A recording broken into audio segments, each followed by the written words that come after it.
Entre ici, métal, avec ton terrible cortège.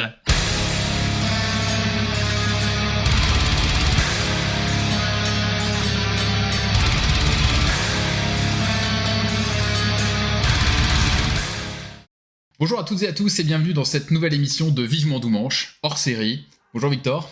Bonjour à toutes et à tous, on s'est quitté sur une imitation de Charles Pasqua, on se retrouve sur une citation d'André Malraux. Un peu modifié, mais... Voilà. Ce qui nous a poussé à nous revoir malgré notre volonté propre. Et le fait qu'on se déteste. Et le fait qu'on se déteste, bien évidemment, c'est que ça vous a pas échappé, le métal est actuellement sur toutes les lèvres et dans toutes les oreilles. En général, le maître indicateur, c'est ma mère. C'est-à-dire que mettez du respect sur son nom d'abord, et ensuite, quand elle commence à m'envoyer des messages de type « Eh regarde, le Télérama parle de métal !» c'est que c'est le Hellfest. C'est-à-dire, c'est tout le temps 2 semaines après, c'est le Hellfest, elle m'a dit « Et t'es allé au Hellfest et t'as vu les groupes dont ils parlent, machin ?» Oui, maman, t'inquiète. Là, c'est pas encore le Hellfest, elle me renverra des messages dans un mois, mais voilà, le métal est rentré à la Philharmonie comme Jean Moulin est entré au Panthéon. Le métal, c'est ça, à minima. Il y restera du 5 avril au 29 septembre 2024, alors que je pense que le 30 septembre, Jean Moulin sera encore au Panthéon. Si on peut dire. Très certainement. Très certainement, j'espère. On peut espérer. C'est pas la première fois qu'il y a des musiques actuelles, ou en tout cas des genres complètement différents de ce qui passe habituellement à la Philharmonie, qui est invité. On sait qu'il y a eu le punk, il y a eu de l'électro, il y a eu du reggae, je crois, qui avait déjà eu l'honneur d'une exposition à la Philharmonie. C'est quelque chose d'assez usuel.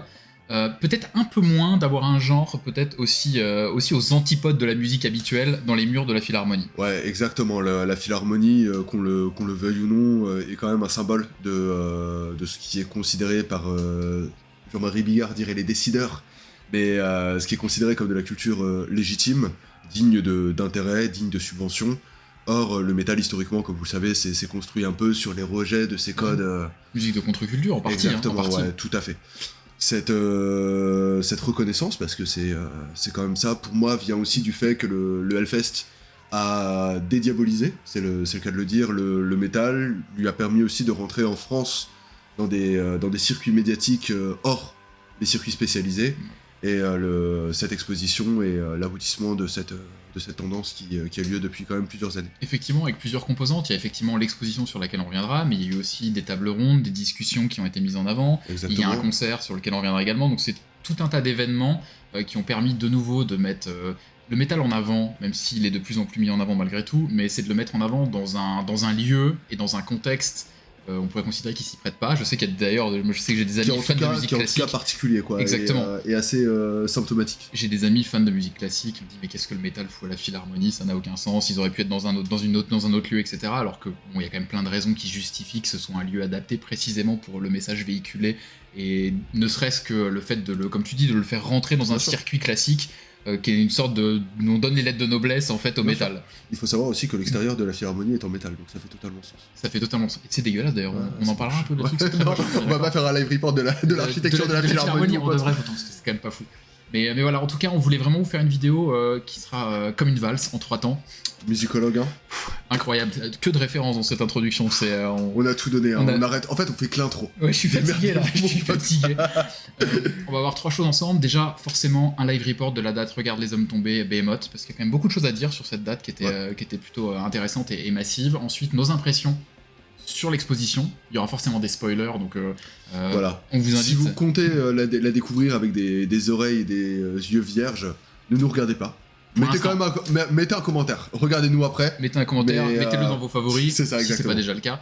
Et enfin, en dernier temps, on a eu la chance de pouvoir s'entretenir et de donner la parole un peu à Milan Garcin et Corentin Charbonnier, qui sont les 2 commissaires de l'exposition. Donc on a pu leur poser quelques petites questions pour un peu comprendre la genèse, pourquoi, comment, voilà. Et quels sont les choix qu'ils ont opérés. Ce qu'ils vont faire après, comment ils ont pensé le truc, et voilà.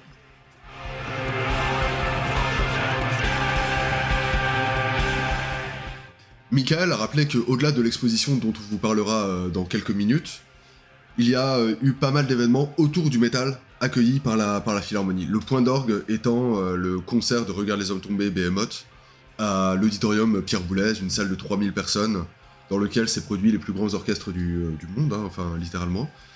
C'était ta première fois à la Philharmonie. C'était ma première fois, c'est quand même fou d'aller pour la première fois à la Philharmonie pour aller voir Behemoth. T'avais qu'à aller voir Sigur Rós l'année dernière, mon pote. J'ai vraiment été impressionné par la salle, qui est hyper belle. magnifique. Où qu'on soit, on voit très bien, on en reparlera, mais le son était quand même incroyable. Moi, on a eu 2 expériences un peu différentes, donc on peut voir donner les points de vue. Toi, t'étais en fosse. Moi, j'étais en fosse, toi, t'étais. Et moi, j'étais comme un plutôt au président, balcon, j'étais au premier rang du premier balcon principal, donc j'étais vraiment hyper bien placé. Que dire, les lives sont disponibles sur Arte. Ouais. On peut quand même dire que la captation ne leur rend pas tellement honneur. Et je parle notamment, je pense notamment à Behemoth. C'est vrai. Qui manque un peu de punch, mais elles sont très très belles. Les caméras sont super. C'est un peu pour l'éternité ce genre de vidéo quand même malgré tout. C'est quand même un plaisir de les revoir, etc. Mais effectivement, j'ai trouvé que le rendu était un peu différent de ce que j'ai vécu dans la salle. En re-regardant après le live sur Arte, je me suis dit, ça manque un peu de punch. Et d'ailleurs, tous les gens qui m'ont dit, ça avait l'air un petit peu mou Behemoth, j'ai dit en fait, c'était pas mou du tout quand on était dans les lieux. Cool. C'est peut-être un peu la vidéo qui crée cette distance. Mais autre point vraiment vraiment cool, le concert était pas très très cher. En fausse, Behemoth Regarde les hommes tombés, c'était 38€. Ce qui est. C'était 50 en balcon dans la catégorie la plus chère. Ouais, voilà, ça, 35 balles, mec, maintenant, c'est un truc à la machine du Moulin Rouge ou quoi que ce soit, donc ça reste franchement abordable par rapport au tarot et aux dynamiques actuelles. Les prix, par contre, autour étaient relativement onéreux, les pintes à 9€. On parle un peu du vinyle de The Satanist à 65 balles. Ouais. Behemoth qui ont totalement pété un câble. Avec marqué évidemment pas de paiement par carte bleue. Ouais, c'est ça. On vous voit les mecs, mais juste un point parce que vous savez que nous les aspects techniques des concerts ça nous intéresse. On vous renvoie d'ailleurs à la vidéo Qu'est-ce qu'un bon live. Moi j'ai vraiment été séché par plusieurs choses sur les aspects techniques. Déjà le son était vraiment très bon voire excellent. Il y a eu un micro problème sur les micros en début de set, notamment Behemoth où le son des micros était un peu bas, mais ça a vite été réglé. La double caisse d'Inferno, c'était indécent ce qu'on prenait dans la gueule. J'ai trouvé que le son était vraiment bon, pas trop fort, bien puissant et tout. Moi, ça m'a séché. Le son, vraiment, je l'ai trouvé exceptionnel. Et notamment pour Regarde les ombres tomber, où moi, je les avais vus dans des conditions parfois pas idéales. Exactement. Au Hellfest, c'est toujours un poil brouillon comme ça et tout. Là, il y avait vraiment ce côté genre rafale, tout en étant relativement lisible. Ouais. Ça faisait ultra plaisir. Les titres d'ascension, il y en a certains, j'ai l'impression de les redécouvrir, on en parlera après, mais c'était vraiment une belle claque. Le deuxième, c'était les lights. Plus discrètes que ce qu'on peut imaginer dans certains lives. Mais mais elles étaient quand même très très belles. Et il y a un truc qui m'a un peu séché, c'est qu'ils ont joué sur des éléments dans lesquels habituellement on voit pas dans une salle. Par exemple, il y a plusieurs moments où les gens autour de moi, on se dit mais en fait est-ce qu'il y a un problème ? Ils allumaient les lumières en arrière de salle, légèrement. Et ça souvent quand ça s'allume, c'est que c'est la fin du concert en fait. Ils allument les lumières, on voit les issues de secours et tout le monde part. Et là en fait ils jouaient non seulement avec les lumières sur scène, et ils éclairaient le public pas exclusivement quand c'était des moments pour dire on veut tous vous voir lever les mains, blablabla. Ils soulevaient également pendant les chansons, il y avait des lumières qui s'allumaient derrière, des ambiances bleues, jaunes, etc. En fait, ça a donné une richesse. J'ai trouvé ça hyper beau. Et ça, je pense que dans la fosse, on s'en rendait pas compte potentiellement, évidemment, c'est derrière, mais quand on était un peu au niveau du balcon, il y a vraiment eu des trucs que j'avais jamais vus dans un concert, parce que le cadre s'y prête. Bien sûr.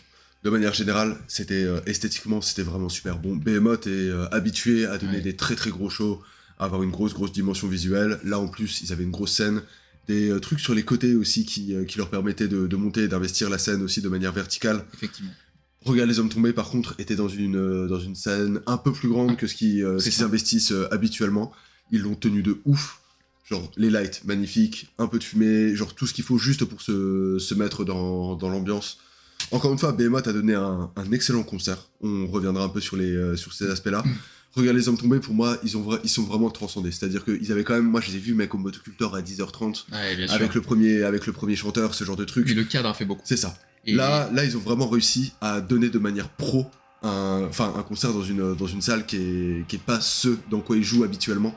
Effectivement, mais c'était hyper agréable de voir dans ce cadre-là, parce que même si ça s'y prête, ça pourrait considérer que ça s'y prêtait pas, mais au final, l'ambiance était assez incroyable. Et il y a deux choses que je voulais mettre aussi en avant sur les aspects un peu techniques, organisationnels avant d'aller sur les prestations. Le premier, c'est que c'était incroyablement fluide pour entrer dans la salle. Quand j'ai vu 19h30, ouverture des portes, 20h, Regarde les hommes tomber, je me suis dit putain, c'est peut-être le concert de leur vie, entre guillemets. Ils vont arriver devant une salle qui est un 5e plein parce que personne n'est rentré, etc. Au final, en 30 minutes, la salle était quasi pleine, pas complètement, mais quasi. C'était d'une fluidité incroyable, et c'était assez marrant aussi de voir le truc un peu à contre-courant, c'est-à-dire que vous aviez les beaux sièges molletonnés, hyper bien assis, etc. Les métalleux hyper respectueux. Alors je sais pas s'ils se sont dit, putain on se tient sur le carreau, on veut donner une bonne réputation. Genre il y a un type à côté de moi qui a renversé sa bière, à 9 balles en plus, c'est peut-être ça qu'il avait mal. Il a passé 15 minutes à essayer d'éponger pour pas laisser truc, ça aurait été au Bataclan. La bière, elle restait là tout le concert, il en avait rien à foutre. Mec, en 2036, il y en aurait encore dans le parquet. Non, mais là je me tiens bien. Mais en tout cas, le cadre était vraiment exceptionnel et ça a participé, je pense, à faire vraiment une date unique. Ouais, après, effectivement, genre comment ça s'appelle, tous les parterres sont un peu pas en velours, tu vois, genre mais il y a un petit tapis comme ça ouais. et tout. Le lieu est extrêmement cosy, il y a pas des stickers dans les chiottes, vous voyez ce que je veux dire. Donc en fait, c'est vrai que le fait d'être dans un truc très noble pousse aussi au fait que t'as pas envie de détériorer le truc, t'as pas envie de renverser ta bière, t'as pas envie de faire n'importe quoi. Et les gens ont vraiment joué le jeu, tu vois. Ils ont complètement joué. Je pense que justement, je pense que ça peut aussi inciter peut-être les mecs de la filière de se dire ok ouais en fait ça s'est bien passé, c'est un public qui est pas chiant. Et on pourrait peut-être l'occasionnellement... Exactement, voilà. Et vous verrez dans l'interview, il parle un petit peu du choix des groupes qui a été opéré. On pourra y revenir, mais je pense aussi que le choix était particulièrement malin. C'est-à-dire de prendre un groupe français Carrément. montant dans une scène.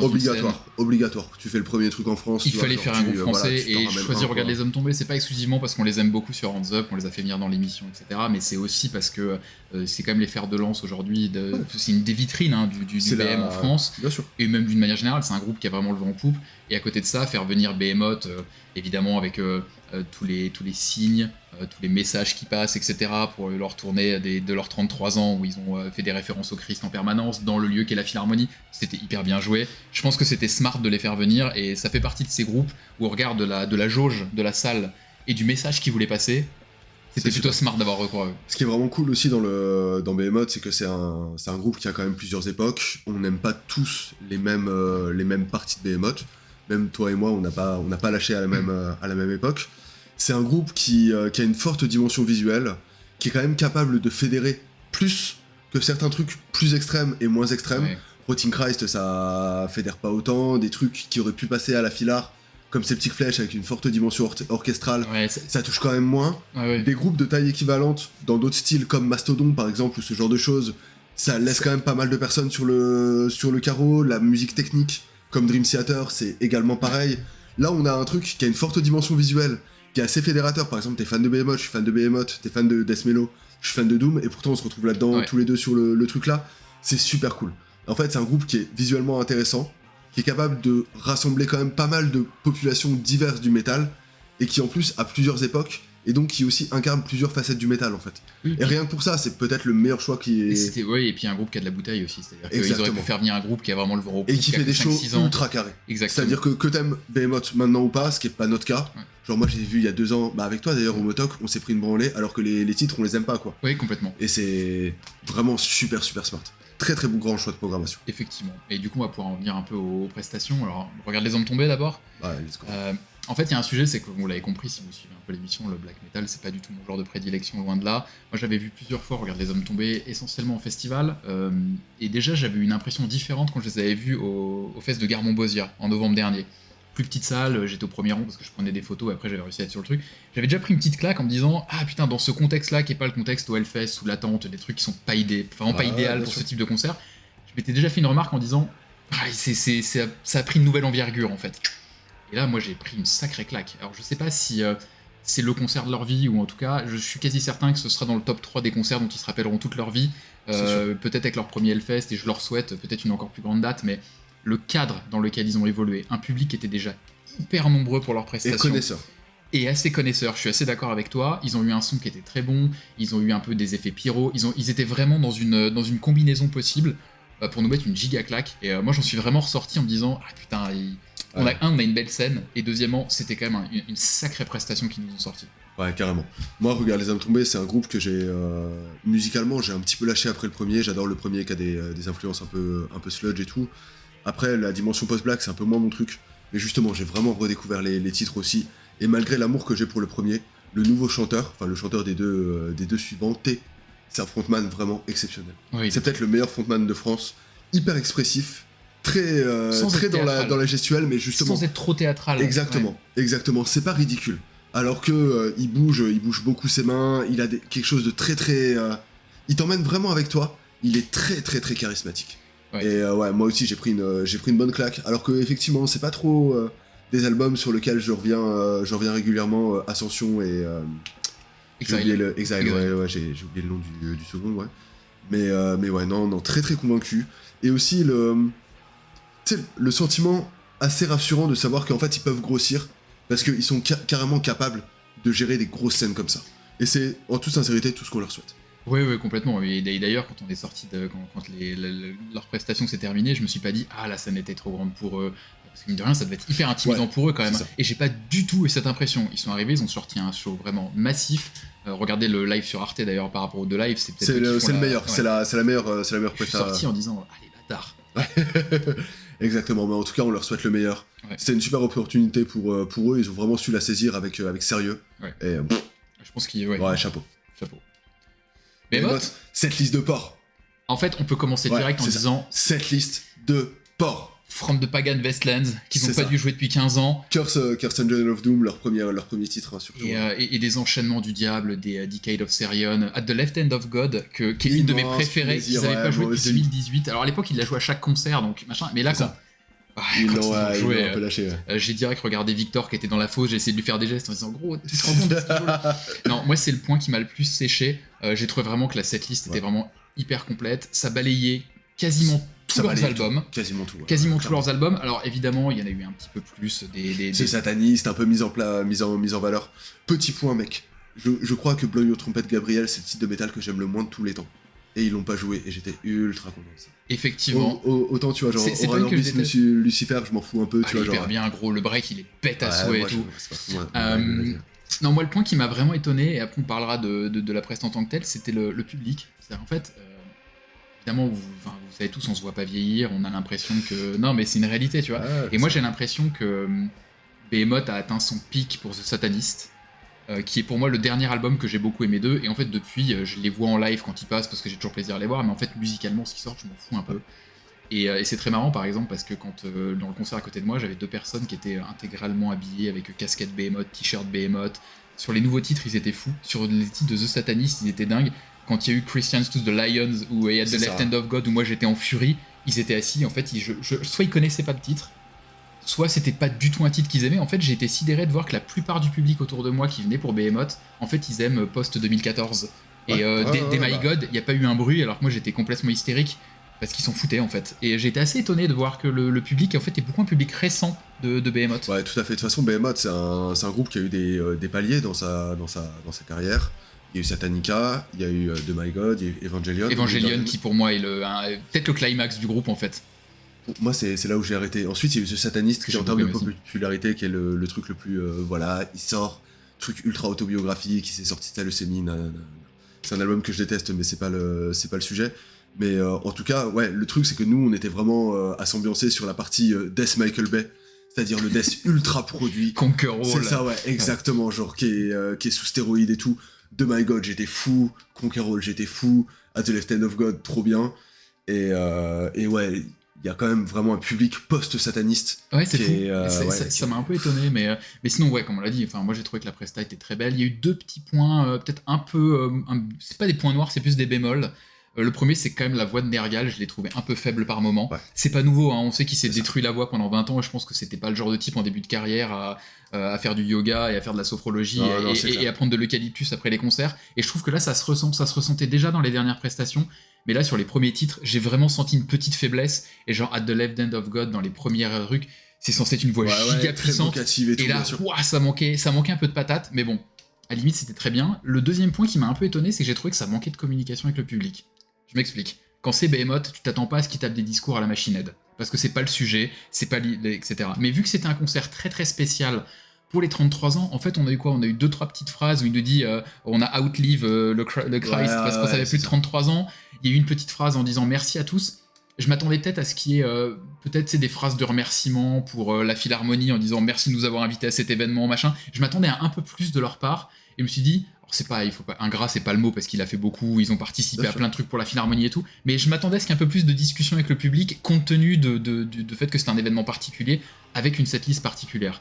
Mais pour moi, au-delà de ça, ça faisait très très très longtemps que j'avais pas pris autant de plaisir devant un concert de Behemoth. Ouais, idem. Après, moi, ce que j'ai particulièrement apprécié, c'est que, vous voyez, il a joué quand même quelques vieux titres, From the Pagan Westland notamment, et les jouer avec le nouveau son, ça donne vraiment une réelle autre dimension à ces vieux titres qui étaient enregistrés de manière totalement lofi, et c'est vraiment cool.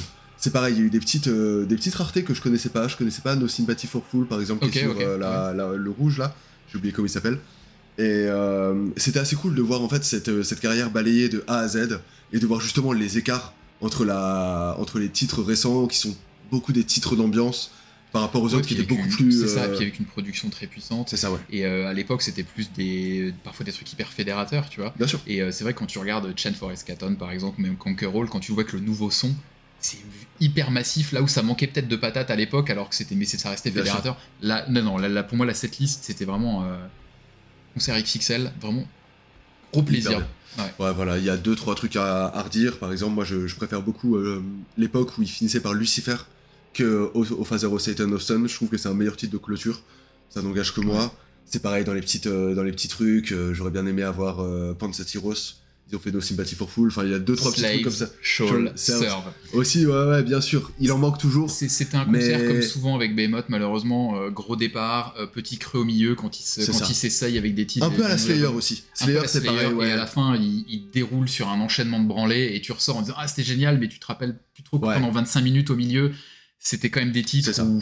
Voilà. Visuellement. Magnifique. Mais visuellement, incroyable. Comme d'hab. Après, il y a des gens qui gueulent un peu sur le fait qu'ils changent trop de costumes, nanana. C'est vrai que c'est pas un show ultra...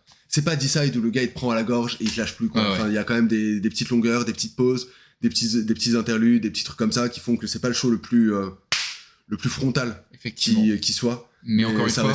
Ça restait un... Très ouais, et puis encore une fois, par rapport au message qu'il voulait te véhiculer et dans le cadre de la Philharmonie, c'était encore exactement ce qu'il fallait. Je crois qu'on a fait le tour pour ce petit live report et express, et maintenant on peut passer à nos impressions sur l'exposition.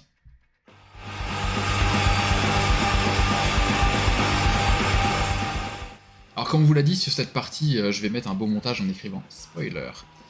Évidemment, si vous n'êtes pas allé voir l'exposition, vous n'avez peut-être pas envie de vous faire spoiler sur son contenu, sur ce qu'on en a pensé, donc regardez la vidéo une fois que vous y serez allé, parce qu'à partir de là, on va révéler un peu l'organisation et tous les détails en fait. Ouais, exactement. Vous l'apprendrez dans l'interview, mais Corentin Charbonnier est anthropologue, Milan Garcin, les deux commissaires, donc lui est historien de l'art. Et ce qui est assez marquant, c'est que cette expo, en fait, embrasse les deux tendances, et on peut retrouver les deux sensibilités des commissaires là-dedans. C'est-à-dire que le début de l'expo est strictement historique. C'est-à-dire, au commencement, il y avait les pères fondateurs qui sont sortis... de la glaise, machin et tout. Black Sabbath. C'est ça.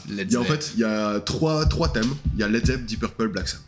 Avec des pièces d'époque, notamment la guitare sur laquelle a été composée Black Sabbath, la chanson, qui est d'ailleurs la plus belle pièce de l'exposition. Évidemment, toute objectivité. Toute objectivité, bien sûr, il y a rien à voir après. Non, plus sincèrement, en fait, il y a un début très historique, de type, le début c'est ça. Et ensuite, on se retrouve dans un grand espace, avec une approche beaucoup plus anthropo. C'est-à-dire, le métal, comment on peut l'aborder ? On peut l'aborder par les thèmes, par le lien à l'art, le lien à l'identité, au masque, le lien au message véhiculé, à la politique, le rapport aux objets, un focus sur la scène française. Et en fait, tout est dans des petits îlots, comme ça, qui prennent à chaque fois, qui font le tour d'un rapport entre métal et collection. Métal et vêtements, métal et engagement, tout ce genre de choses. Et ce qui est assez marrant, c'est que c'est plus tellement le cas aujourd'hui, mais en fait, vous avez vraiment cette première partie qui est le passage obligatoire par les pères fondateurs, et je sais qu'à mon époque, il y avait un peu la façon de découvrir le métal, c'était soit vos parents écoutaient Black Sabbath, Led Zeppelin, et en fait vous êtes rentrés naturellement, vous avez baigné dedans, et donc vous êtes allé vers le métal en passant par ces pères fondateurs, soit, de manière plus marginale, encore une fois, à mon époque, vous découvriez sur les groupes qui faisaient l'actualité à l'époque, peu importe, et vous rentriez par cette porte. Et donc là, c'est assez amusant parce que du coup, en fait, pour rentrer, le seul moment où vous êtes contraint, c'est sur les pères fondateurs, et ensuite, c'est une zone libre où vous pouvez faire ce que vous voulez, comme si l'entrée pour découvrir ce qu'est le métal passe forcément par ces pères fondateurs. Voilà, c'est peut-être pas nécessairement l'entrée vers le métal, mais en tout cas, le début, qu'on le veuille ou non, c'est... Bien sûr. C'est ça. Et c'est assez cohérent de commencer comme ça. Je trouve que c'était assez bien pensé d'avoir cette petite entrée où on est guidé, et d'un coup, pour arriver sur cet espace où ensuite on choisit les thèmes qu'on veut aborder selon le calendrier qu'on veut. Exactement. On peut déjà dire la première chose qui saute aux yeux vraiment quand on fait l'expo, elle est magnifique. Ouais. Vraiment, elle est très très belle. C'est la scénographie, elle est dingue. Luminosité, les couleurs, c'est ça. L'ambiance. Tout est absolument fou. Enfin vraiment. On parle tout le temps d'eux, à chaque émission, à chaque vidéo. On va encore vous saouler, mais le travail des Fortifem a été exceptionnel sur les différents vitraux, sur tous ces éléments de décor qui sont vraiment hyper bien pensés. En fait, visuellement, que vous aimiez ou non l'expo, c'est une claque. Ouais, vraiment, clairement. Elle est très très belle. Clairement.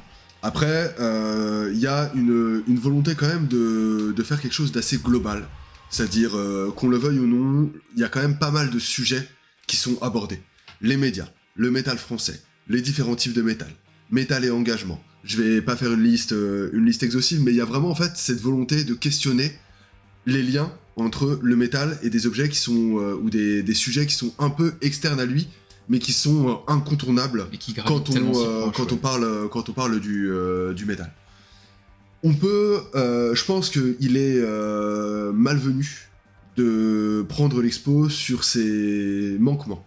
Il y en a, c'est obligatoire.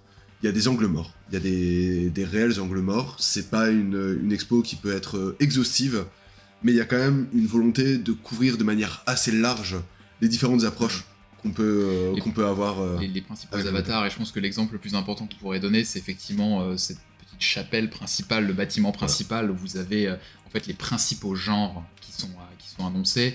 Et en fait, ils sont évidemment les genres majeurs de la scène métal. En fait, sans aller dans le détail, il en manque plusieurs, évidemment, si on voulait à l'exhaustivité. Le Doom, le prog. Évidemment, mais en fait, moi, ce que j'ai énormément aimé, c'est que c'est forcément une exposition de vulgarisation, avec tout ce que ça entraîne. C'est-à-dire que, je donne souvent cet exemple, mais dans notre rédaction, Sad et moi, donc 2 personnes, ça fait 15 ans ou 20 ans qu'on écoute du métal, on fait partie d'une rédaction d'un média métal, on a 2 groupes en commun. C'est ce qui montre bien à quel point le panorama peut être immense. Donc si on veut une exposition faite uniquement pour les fans de métal hyper connaisseurs, évidemment que ça aurait pas cette tête-là. C'est pas celle-ci. Mais c'est pas le projet. Et en fait, ça n'aurait rien à faire à la Philharmonie, où précisément l'objet, c'est en fait une ouverture vers des gens qui ne connaissent pas forcément le métal et qui s'intéressent au métal et qui veulent en savoir plus. Ouais. Donc oui, c'est de la vulgarisation, donc il manque forcément des choses. Mais j'ai trouvé que dans la vulgarisation, c'était particulièrement bien fait. Voilà, 2 choses. On va revenir un peu sur cette idée de chapelle, parce que c'est un peu le climax de l'expo. C'est une espèce de grand espace comme ça, avec des vitraux. Sur chaque vitrail, il y a en haut une figure tutélaire morte, un hommage donc. Et en bas, sur les côtés, il y a en fait des références à des albums majeurs de ce style. Et en dessous de ce vitrail-là, il y a une accumulation d'objets, ça peut être des visuels, des tableaux, des lettres, des instruments, en rapport avec cette scène. Par exemple, sur le thrash, il y a une basse de Cliff Burton, des lettres, enfin des guitares de Kerry King, des artworks de Sodom, tout ce genre de choses, enfin des objets historiques en lien avec le genre. Et ça me permet de faire le lien sur le fait que c'est une expo qui est extrêmement chargée en objets. La collection est impressionnante, il y a des trucs de fou. Enfin, il y a des objets, il y a des objets qui ont vraiment marqué l'histoire, des basses de Cliff Burton, des guitares d'Ayomi, des tomes de guitares de Van Halen, des trucs improbables. Enfin, il y a vraiment, c'est pas improbable, c'est juste effectivement, c'est extrêmement solide en termes de. Ils ont dû passer du temps pour les conventions de prêt avec tous les organismes qui leur ont donné. Il y a je sais pas combien ça coûte en termes d'assurance, mais voilà. Si vous êtes, vous voyez, il y a un rapport qui est assez puissant entre le métal et les objets. Si vous êtes assez fan d'objets, que vous aimez voir des pièces d'histoire, il y a le musée de la musique à côté qui justement c'est pareil, montre des Stradivarius, ce genre de choses. Là, il y a quand même aussi un peu cette approche-là. C'est-à-dire que vous allez voir des trucs vraiment de ouf. Moi, je sais que c'est pas trop ma sensibilité. Donc c'est quelque chose où, je vois la base de Cliff Burton, à part Ayomi. Genre, mais voilà, je vois des trucs, pourquoi pas. Mais il y a une allonge d'objets qui est impressionnante. Ouais, c'est clairement la force de tout, parce qu'encore une fois, ils peuvent pas être exhaustifs sur tout, et d'ailleurs sur cette fameuse chapelle, on l'a dit, il y a des genres qui sont pas du tout représentés, un mot sur le Doom, pas un mot sur le prog, il y a des choses comme ça qui sont un peu éclipsées, mais malgré tout ça, on balaye quand même tous les principaux genres, que tu le veuilles ou non, le Doom, voilà. Le Doom n'est pas un genre mineur, monsieur. Effectivement. Mais moi, j'ai trouvé que c'était cette partie-là, les différents thèmes où on peut naviguer, j'ai trouvé que c'était très très bien fait. Si on peut d'ores et déjà donner quelques petits bémols, qui pour moi sont pas des points noirs. C'est des bémols par rapport, à la place dont ils disposent, et deuxièmement, par rapport au message qu'ils veulent faire passer et le lieu dans lequel ça s'inscrit. Il y a des sujets qui sont peut-être vus un peu rapidement. Par exemple, la scène française, qui est vue dans une toute petite salle annexe où il y a un peu un name dropping pour montrer qu'il y a pas mal de groupes qui sont assez importants. C'est quand même fait assez rapidement. Ça permet quand même de dépasser un peu ce qu'on aurait pu voir de la scène française, c'est-à-dire un peu le groupe 4. Oui. Non, mais donc il y a une volonté de montrer autre chose que ça. C'est un point très positif, ça je suis complètement d'accord, mais c'est vu. Il y a aussi le métal montré dans des pays où c'est un peu inusuel d'aller dans le métal, sur des pays émergents. C'est très rapide, ils parlent de The Who, etc.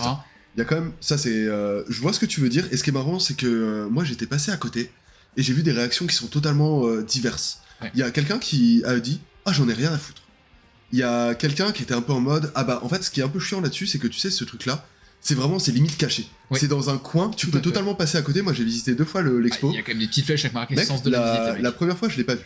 Après j'ai visité au vernissage et assez rapidement. Et il y a quelqu'un qui avait dit ah putain ils sont encore coltinés quand même. Genre le fait de décentrer c'est quand même un peu mis sur le côté. C'est vrai. Et c'est vrai aussi. Ouais, tu vois, vrai. mais il y a quand même cette volonté aussi de montrer, de décentrer justement le métal, qui est une musique qui est quand même fondamentalement blanche et occidentale, de voir qu'il y a différentes approches à travers le monde, et ça c'est quand même relativement cool. En fait, si je pense que c'est un micro bémol, c'est que c'est effectivement vu de manière très succincte dans une toute petite pièce, et c'est pareil d'ailleurs sur le côté engagement, le côté controverse. Il y a 2-3 photos, on va en parler juste après. Il y a très peu de choses, mais encore une fois, c'est lié à la surface, à la volonté de vulgarisation. Ils n'allaient pas faire une immense pièce que sur ces parties-là parce que c'était pas possible. Donc, en fait, c'est pas des vrais bémols. C'est des bémols qui sont la conséquence logique de ce type d'expo, qui sont des choix. Mais pour moi, ça a pas altéré ce que j'ai pensé et ce que j'ai aimé dans cette expression de la Philharmonie.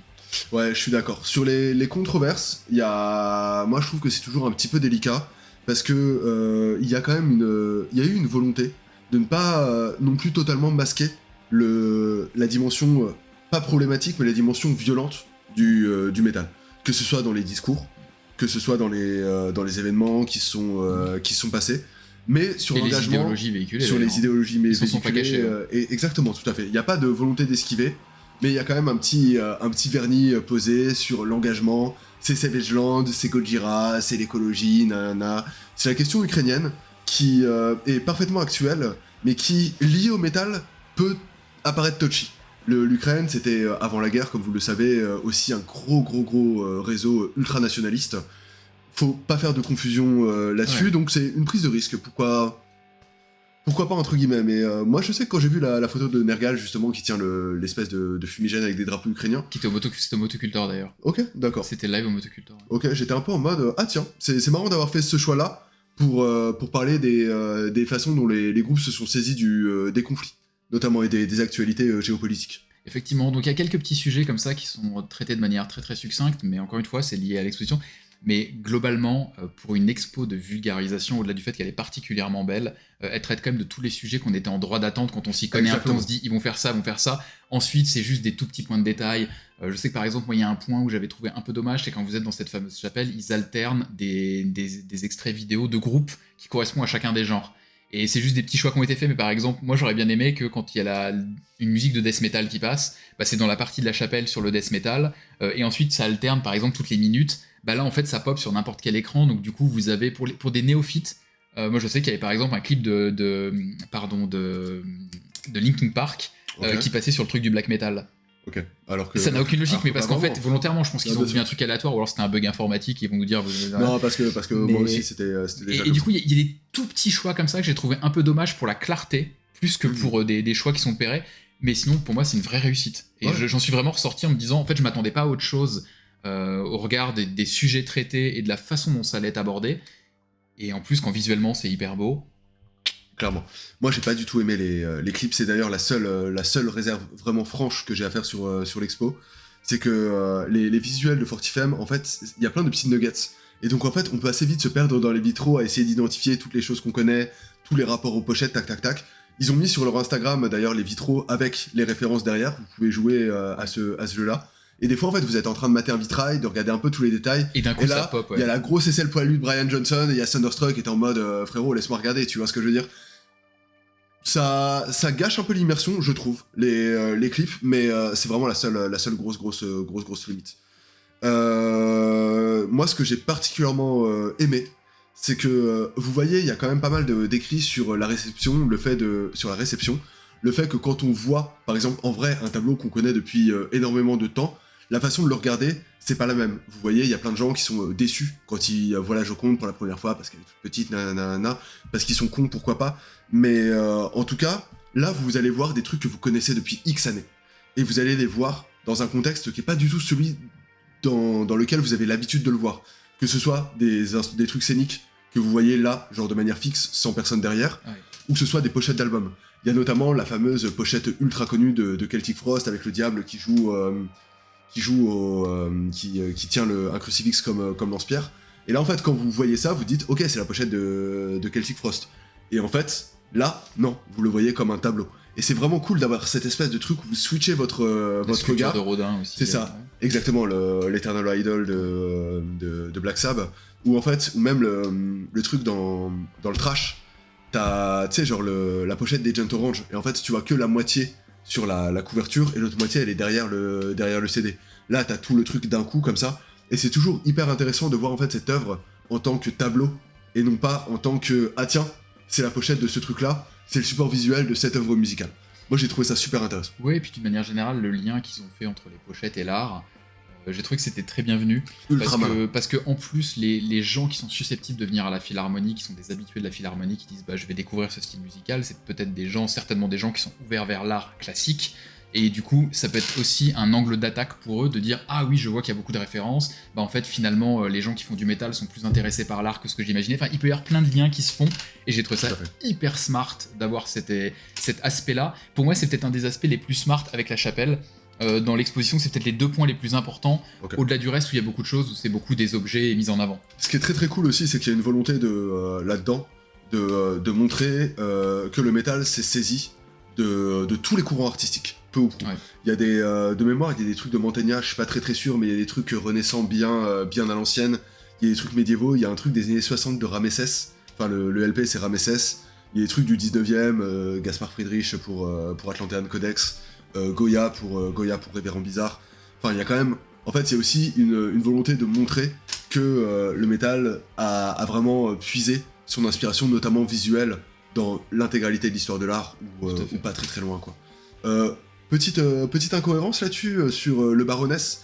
À un moment, ils mettent le visuel, donc il y a la pochette rouge, ils mettent John Beasley, machin, alors que, enfin, Beasley étant dans Baroness, j'ai pas trop bien compris pourquoi il y avait un cartel sur lui, alors que c'est pas une œuvre qui préexiste à l'album rouge, ou alors de très peu, vu que le créateur du disque et le créateur de la pochette, c'est la même personne, quoi. Mais c'est un petit détail. Ultra mignon. Mais c'est un petit détail, mais globalement... On s'est un peu intéressé à ce que les gens disaient pour avoir un peu un avis global, et à part ceux qui disent il manquait tel courant, ou alors c'est pas assez précis parce que c'est de la vulgare, donc les choses de base, on est quand même sur une expo qui est hyper bien foutue. Ouais, clairement. Et il y a juste des petits détails comme ça. Je rajoute juste un truc sur l'histoire de l'art, moi ce que j'ai vraiment préféré, c'est le fait d'avoir montré des œuvres qui étaient inspirées par le métal. C'est-à-dire c'est pas des œuvres qui parlent de métal, mais des œuvres d'artistes contemporains qui écoutent le métal et qui le retravaillent dans l'art. Donc c'est un peu l'inverse, c'est pas genre ils se sont servis de l'art pour illustrer le métal, c'est des métalleux, comment tu fais un truc, qu'est-ce que tu fais sur notamment l'hermétisme du black metal, t'as une espèce d'œuvre sur les logos un peu illisibles, ce genre de truc, t'as l'espèce de Knocking on Heaven's Door, là, l'espèce de grand portail justement devant les vinyles, t'as plein de trucs comme ça, et ça c'est des œuvres que je connaissais pas du tout, et j'ai trouvé ça trop bien. Je pense que c'est la partie garçon, et trop cool. Ouais, hyper intéressante. Et en fait, l'exposition termine, plus ou moins, si vous suivez le schéma classique, par une espèce de petite salle qui est un peu ouverte, qui est en mode immersion au sein d'un concert de métal. Tout à fait. Donc, c'est-à-dire vous avez 3 écrans géants, 2 sur les côtés qui sont en fait uniquement des vidéos du public, c'est caméra 360, et ensuite vous avez un écran principal qui diffuse un concert. Donc vous en avez plein des différents, c'est essentiellement du Hellfest, ce que j'ai vu.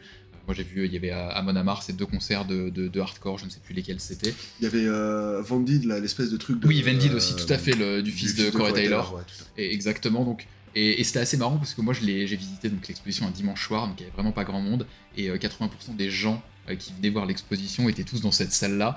T'avais vraiment des vrais fans de métal qui étaient là en train de s'ambiancer, et il y avait d'autres gens qui étaient là en dire mais donc ça ressemble à ça, c'est quoi tous ces singes au milieu de la fosse.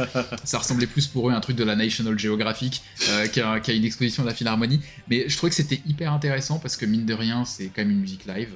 Et je trouvais que c'était, encore une fois, dans l'aspect vulgarisation, ça me paraissait logique de le présenter aussi sous cet angle-là. Ouais, il y aura toujours des gens qui vont dire oui, on prend l'exemple, c'est au Hellfest, blablabla, on va voir des gens faire des chenilles et faire des trucs sur Amon Amarth. Oui, le choix aurait pu être différent, mais encore une fois, ça montre le métal tel qu'il est en festival, qu'on le veuille ou non. Ouais, bah c'est des... On y parle, hein, les gros pleins de bière torse nu à 10h30 du mat, on les côtoie. Alors, faut faire attention à ce qu'on dit, parce qu'il y a quand même Julien, aka Prout, qui apparaît en plein milieu d'une des vidéos, donc si on dit que c'est trop des singes, on l'embrasse quand même. Non. Non, mais globalement, c'est bien, et puis sur cette espèce de mur-là, t'as pas mal d'affiches, et notamment t'as des affiches du Frozen Fest, du Rockin' Bourlon, du Fall of Summer. T'as une volonté de rendre hommage à des petites orgas, et de manière générale c'est aussi quelque chose qu'on peut noter dans cette expo, c'est que t'as le grand métal avec un grand M, Metallica, machin et tout, mais t'as aussi des petits focus sur des petites initiatives, sur des plus petits trucs, des plus petits groupes, et ça fait vraiment plaisir. Il y a une espèce de côtoiement. Je sais que par exemple notre amie Lorraine, notre collègue, qu'on embrasse également, elle a pas trop aimé le fait qu'il y ait sur le même plan des objets ultra importants pour l'histoire du métal et des trucs un peu plus anecdotiques ou beaucoup plus underground quoi. Et moi j'aime bien ça justement, ce côté un peu où en mode t'as une petite photo d'un groupe mineur et à côté grosse basse de Cliff Burton et voilà. Enfin le métal c'est à la fois les petits trucs, les petites initiatives, les petits concerts, les petits rock'n'rollons et tout à fait. et à la fois les trucs de plusieurs dizaines de milliers de fans. Mais c'est un peu le sentiment que j'ai eu en sortant. Moi j'ai eu une impression très très positive parce que c'était précisément ce à quoi je m'attendais globalement.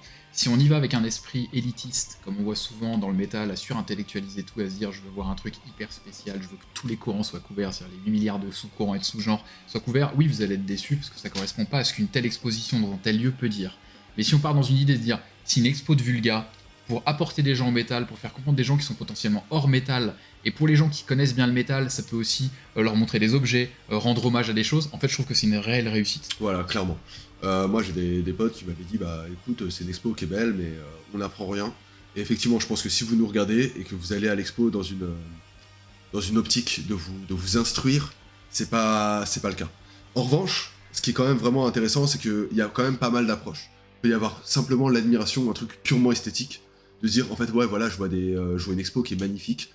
Il peut y avoir le fait de contempler des objets qui ont marqué l'histoire du métal, qu'on le veuille ou non.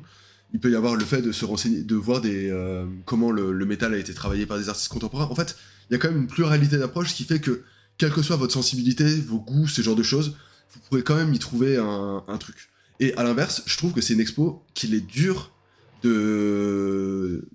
d'apprécier totalement globalement. Par exemple, tu vois, moi, le côté immersion dans un truc, je m'en suis un peu foutu. Enfin, c'était pas pour moi, c'est bien fait et tout, y a pas de problème. Ah, moi aussi, j'y suis resté pas très longtemps. Je suis resté 20 secondes, j'ai regardé, c'est bien fait, c'est marrant et tout.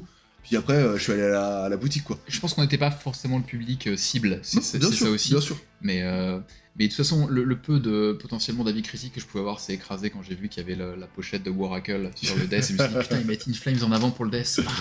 Direct au cœur. Non, plus sérieusement, voilà. Moi, j'ai trouvé que c'était très réussi pour ce que c'était. C'était une très belle expo. Il y a des petits défauts, des petites choses que j'aurais pas fait comme ça si moi je l'avais eu. Maintenant, voilà, je suis pas muséologue, j'allais dire. Ouais, exactement. Tout va bien. C'est pas du tout, c'est vraiment les yeux d'un néophyte qui aime juste le métal, et j'ai trouvé que c'était vraiment une franche réussite. Exactement. Vous allez le voir dans l'interview, mais ils disent qu'en fait, ils sont contents d'avoir fait cette première expo. Et après, libre à nous et libre à vous d'en faire d'autres, en fait. C'est-à-dire que maintenant que le métal est rentré dans un musée, qu'on a vu que c'était un objet d'étude, quelque chose qui est muséifiable, entre guillemets, en fait, on pourra faire des expos beaucoup plus précises, sur des courants méga spécifiques, des trucs où en fait il y a que des textes, que des machins, blablabla, des gros cartels à rallonge. Là, c'est quand même une expo qui est dans un grand lieu, qui vise à montrer le métal dans sa diversité à un grand nombre de personnes, que ce soit des connaisseurs comme nous, ou des néophytes comme d'autres. Et on peut que souligner le sérieux. T'as dit néophyte en pointant du doigt, je me suis dit, non, j'ai dit enfoiré. Comme d'autres, physiquement. Ouais, je sais, mais t'as fait. Ah, du coup, j'allais mal le prendre. Mais on peut vraiment que souligner le sérieux le sérieux des deux commissaires. Féliciter toutes celles et ceux qui ont pris part à ce projet. Et vous laisser avec l'interview de Corentin Charbonnier et Emilian Garcia.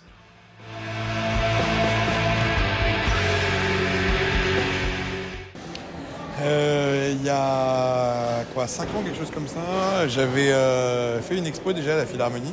Et à l'époque, je leur avais demandé s'ils avaient déjà fait une expo sur le métal. Et ils m'avaient dit qu'ils avaient eu un petit projet comme ça il y a à peu près 10 ans, mais que ça ne s'était jamais vraiment concrétisé. Et puis fin 2021, ils m'ont appelé en me disant écoute, on a eu une super idée, c'est faire une expo sur le métal, est-ce que t'en es? Je dis très bonne idée. J'en suis, mais j'aimerais bien être avec quelqu'un qui soit musicologue ou anthropologue, enfin quelqu'un qui tienne la route, qui soit spécialiste, parce que moi j'adore le métal, mais je suis historien de l'art à la base et commissaire d'expo. Puis ils m'ont dit on a un gars, Corentin Charbonnier, tu devrais le rencontrer. Puis on s'est rencontrés comme dans un rêve, une veille de Noël. Petit regard amoureux là. Magnifique. On s'est rencontrés à Angers. À Angers. Place du Ralliement. Et au bout d'une demi-bière, on était potes. Et au bout d'une bière en entier, on avait des idées. Trop d'idées. Trop d'idées pour faire ce qu'on voulait faire. Et c'est comme ça que les choses se sont lancées, quoi. Donc c'était 3 ans de boulot avec des méthodologies différentes, parce qu'il est anthropologue et moi je suis historien, donc c'est le même sujet avec deux façons différentes de l'aborder. Du coup, on a complété nos savoir-faire pour construire ça. Comme il l'a dit, il est historien de l'art, donc du coup il avait plein d'apports que moi j'avais pas. Moi, en tant que bon vieil anthropologue, et puis tu vois, acteur de la scène depuis, pour la vache, plus de 2 décennies maintenant, on prend un coup de vieux dans la gueule. En fait, le but, c'était vraiment de faire un truc qui allait regrouper un peu ce que nous, on savait faire, et en même temps de faire vraiment le lien avec la culture, parce qu'on a toujours pensé le métal comme une culture, parce qu'on peut pas se dire que c'est qu'une musique. Ça fait 50 ans que ça existe, avec des codes, des rites, de l'art, en voiture, en voilà, parce qu'il y a quand même plein de trucs qu'on a ramenés, et que tu as ramené, et puis le lien entre l'art qui a participé au métal, le métal qui participe à l'art, et puis après, ouais, forcément, toutes les thématiques qu'on kiffe, les cultures locales dans le métal, les scènes françaises, les scènes underground, la diversité des acteurs, parce que tu vois, en citant les petites scènes, les bars au fin fond de la province, c'était aussi de montrer qu'il y en avait un peu partout. Culture locale pour montrer qu'il y en avait dans le monde entier. Oui, et puis il y a quelque chose d'assez intéressant quelque part dans le fait de travailler à deux, parce que on pourrait croire qu'on s'est séparé le boulot en disant il s'est occupé de la musique, je me suis occupé des aspects visuels. En fait, chacun a un peu ramené ces petits trucs, quoi, sachant qu'on écoutait pas. Et on s'est pris la tête en plus. On s'est pris la tête de ouf. Mais parce qu'on n'a pas les mêmes goûts en fait aussi dans le métal, donc on a essayé de faire se rencontrer un peu une espèce de truc un peu médian. Bon, il y a des choses que je regrette de ne pas avoir mis, on en avait déjà parlé d'ailleurs sur le Doom et le Stoner, voilà. Bon, ça on n'avait plus de place. On n'avait plus de place, pareil pour le prog, c'est pareil pour un certain nombre de choses. Même pour la scène française, on avait plein de trucs, exactement. Les copains ont tous été prêteurs et on était obligé de dire les gars, on n'a plus la place dans la salle et ça nous fait chier parce que c'est des groupes qu'on kiffe en plus. Mais... Et en même temps, voilà, on avait vraiment envie de faire dialoguer à la fois les anciens, ceux qui font l'actualité, parler des images qui sont issues de cette scène et en même temps parler de celles qui s'en inspirent. Voilà, essayer de combiner un petit peu toutes ces choses et nos goûts et nos approches pour et c'est que 2 ans. Enfin, c'est que 2 ans parce qu'on s'est rencontrés en décembre, mais du coup, la liste d'œuvres, il fallait qu'elle soit finie en décembre 2023. Donc, on a vraiment commencé à être recruté officiellement et validé à partir d'avril-mai 2022. Donc, en fait, on a eu 1 an et demi pour faire la liste d'œuvres. Donc, en fait, c'est une course apocalyptique derrière les prêteurs. Oui, c'est ça. Et en plus, on a l'impression que maintenant que c'est là, c'est un truc un peu simple à obtenir, mais en fait, laisse tomber la galère pour contacter les groupes, pour contacter les prêteurs. Rappelons quand même que les groupes, on a à peu près des groupes sur 12 fuseaux horaires différents, et donc les appels arrivaient en fonction des fuseaux horaires. Voilà, c'est... 4h du mat, on connaît, ouais. Voilà, on n'a pas du tout pensé l'expo comme un bloc monolithique, comme un truc autoritaire. L'enjeu pour nous, c'était vraiment d'ouvrir les portes, que les visiteurs puissent voir un peu beaucoup de choses différentes et puissent accéder à d'autres choses. Et puis surtout, ouvrir les portes pour la suite. C'est-à-dire que d'autres personnes se saisissent de ça pour faire d'autres choses. Comme on a toujours eu dans le métal, un groupe faisait un truc, du coup ça déclenchait que d'autres groupes à l'autre bout du monde répondaient en même temps en faisant une autre production, des fois plus trash. Les histoires des styles, il y en a un qui a fait plus violent, l'autre qui a fait plus soft, l'autre qui est revenu en arrière. Ça va faire pareil. Il y a peut-être que ça permette à des jeunes aussi ou des moins jeunes de faire une expo métal par chez eux, alors qu'avant ça aurait été pensé impossible parce que la première a été faite. Comme quand personne croyait dans un festival de métal et aujourd'hui il fait 60 000 personnes par jour et qu'il y en a plein d'autres qui poussent comme des champignons et on verra. Alors, je crois que je pense que les plus beaux retours, c'est que les gens qu'on croise dans l'expo sont hyper heureux. Les passionnés de métal ont l'air globalement très contents et tous les artistes qu'on a fait venir dans l'expo ont trouvé ça génial. Donc c'est surtout ça, parce qu'en fait on a fait cette expo à la fois pour le public évidemment, pour ceux qui connaissent et ceux qui connaissent pas, leur donner envie de découvrir d'autres choses, de passer de Linkin Park à Rotting Christ. Ok, je ressors la même vanne à chaque fois, mais c'est vrai quand même. Et puis, mais surtout, d'avoir le retour des artistes qui sont dans l'expo et qui eux sont fiers d'être là et qui se sentent pas trahis, qui se sentent représentés. Ça pour nous c'est vraiment le plus gros kiff. Puis ça a l'air de fonctionner, tu vois, on a eu le retour, là il y a eu le concert de Behemoth et de Regarde les hommes tombés, je suis hyper content de voir des gens qui seraient jamais venir voir Regarde les hommes tombés dans un autre contexte et qui sont pointés, qui nous disent putain c'est quoi ce groupe. Tu fais ils sont pas tout jeunes mais les retours sont top. Behemoth ils ont foutu le feu aussi derrière, donc doublement d'ailleurs qu'on voit les flammes, mais c'est cool. Enfin voilà, ça permet aussi de démocratiser un peu cette musique. Moi on m'a dit on va faire des concerts à la Philharmonie, effectivement il y a eu un engouement pour Gojira qui tournait pas cette année, tout simplement. Le seul concert qu'ils ont fait c'était l'Ocean Fest la semaine dernière, qui était très bien, puis dans une jauge à 4000, c'est vrai que c'est impressionnant de voir Gojira. Et après moi je sais que j'ai toujours cet esprit de me dire il faut qu'on aille au bout du truc et il faut qu'on mette un truc vraiment qui est improbable. Il y avait quelques pistes. On avait quelques pistes, mais il fallait remplir une salle à 3005. Des Grecs, par exemple. Mais fallait remplir 3005. On s'est fait, les Grecs, 3005, c'était peut-être tendu. Et en plus, il y a aussi cette difficulté, c'est qu'on est limité à 2 groupes. Parce que pour les changements de plateau, ici, c'est complexe. Donc 2 groupes. On s'est fait, déjà, on a proposé Behemoth. Moi, j'avoue quand même, je croyais pas qu'ils allaient me suivre sur l'idée. Je me suis dit, ils vont regarder l'iconographie du groupe, ils vont dire, t'as peut-être poussé un peu le truc loin. Puis là, on me dit, ouais, c'est bon, c'est fait. Branlé. Et puis à un moment, on se dit, il faut un groupe en première partie. Et en fait, t'avais des propositions hyper intéressantes sur la table de groupes internationaux. Mais à un moment, on s'est dit, putain, première expo internationale, on le fait en France, alors que c'est vraiment pas le territoire où tu vois l'expo. Il fait, faut mettre un groupe français qui soit le premier à fouler le sol, quoi, de ce putain de musée, qu'on y aille, quoi. Et après, on dit, y a qui peut faire une ouverture à Behemoth et qui ramène du monde. Et le choix était évident, quoi. Regarde, les hommes tombés, c'était une évidence. Et puis la preuve, c'est qu'on s'est pas planté, parce que quand on voit le show qu'ils ont fait, les cons. Ouais, c'était hyper bien. Voilà, c'est donc, tu vois, c'est parti un peu une blague qu'on pensait pas voir arriver, Behemoth. Et quand c'était validé, c'est vrai qu'on s'est fait, c'est génial. En plus, on savait qu'ils allaient nous faire un truc, ils allaient faire, voilà. Sur mesure, quoi. Ouais. Une dimension visuelle. Alors, on n'avait pas vu le backdrop avant le début, mais on est très content quand on l'a vu, on s'est dit, c'est bon, là, ils vont choquer tout le monde d'un coup. Ça va être fait. Non, il y a plein de choses qui vont...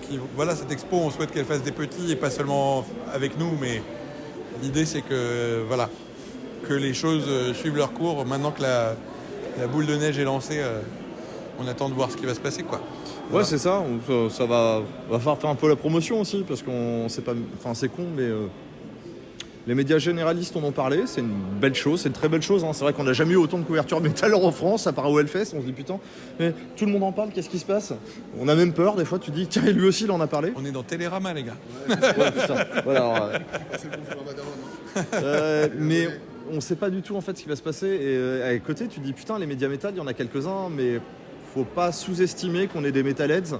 Et que les metalheads, ils vont lire leurs médias, et que si t'as un gros média qui en parle, ils vont dire c'est de la merde, et que si les copains du milieu te disent non mais en fait c'est pas de la merde, vas-y tu peux y aller, ce sera intéressant. Donc faut jamais abandonner les acteurs qui sont au plus près des visiteurs métal, quoi. Enfin, donc merci d'être là. Merci, voilà.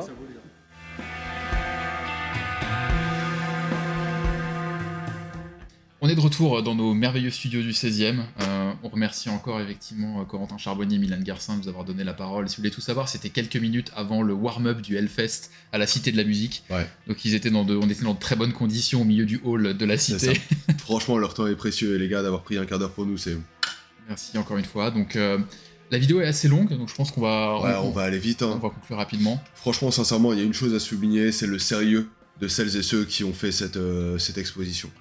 Il faut pas la prendre avec il faut pas la prendre en pensant à ce qui manque, à ce qui aurait dû être dit, à ce qui aurait dû être fait. Sincèrement, ça va, tu vois. Genre, tu sais, c'est ultra honnête. Il y a pas d'erreur, il y a pas de bêtises, il y a pas de gros impairs. Il y a qu'à Faucon, on se serait dit ah bah tiens, j'aurais peut-être aimé plus voir ça. Ouais. Ah bah tiens, ça aurait été mieux si c'était traité comme ça, comme ça, comme ça. Ok. Tous les choix qui ont été faits sont plutôt légitimes. Il y a des gens qui n'ont pas aimé, par exemple, le fait d'être lâché un peu au milieu de nulle part. Il y a des gens qui n'ont pas aimé la muséographie parce que les cartels sont un peu loin de certains trucs. Il y a des groupes qui n'ont pas été traités, certes, ok, mais genre, à la fin, quand on voit le truc, c'est dur de dire que c'est pas bien. C'est une bonne expo. C'est une expo qui peut être aussi prise sous différents prismes. Et du coup, ça, c'est un truc aussi qu'on aimerait vous dire, parce que je pense que si vous nous regardez, c'est que vous n'êtes pas néophyte. Mais ok, genre, c'est pas l'expo qui va vous apprendre 1001 choses. Mais en fait, il y a quand même pas mal de façons de la voir autre que celle de s'instruire. Et donc, en fait, rien que pour ça, elle mérite d'être vue. En fait. Il y a des petits bonbons à la reconstruction d'une chambre de métalleux, c'est assez marrant. Ça va certainement vous rappeler des bons souvenirs à certains d'entre vous. Exactement, le mec, les médias, tu sais, genre, il y a des petits trucs des années 90, genre Van Halen, c'est le souk, enfin, des trucs genre trop marrants, quoi. Enfin, vraiment, c'est... Il y a plein de petits nuggets, c'est hyper beau visuellement, c'est très agréable à suivre. Et d'ailleurs, pour des gens comme nous qui avons une bonne connaissance du milieu métal et du métal, donc c'était... moi j'en garde vraiment une super bonne expérience, et encore une fois, parce que je m'attendais à ce que ce soit une expo de vulgarisation, ce qu'elle est, et j'en attendais pas plus, et c'était vraiment très très bien. Tout à fait. Ça a été dit par les deux, mais c'est une première étape. Maintenant, en fait, c'est libre à tout le monde de donner sa vision du métal, d'en faire quelque chose de beaucoup plus centré sur l'art, centré sur l'histoire, centré sur des courants spécifiques. Ok. Là, c'est une très très belle première pierre, et c'est un magnifique travail. On peut que les remercier pour leur temps, pour ce qu'ils ont fait, remercier Behemoth pour le bon concert, regarde les hommes tombés. Tu veux les remercier en imitant la voix d'Henri Malraux? Non, et on le fait. On fait quoi? Sors d'ici, métal. Abonnez-vous avec notre terrible cortège. Ouais. Effectivement. Allez, ciao. Salut à tous.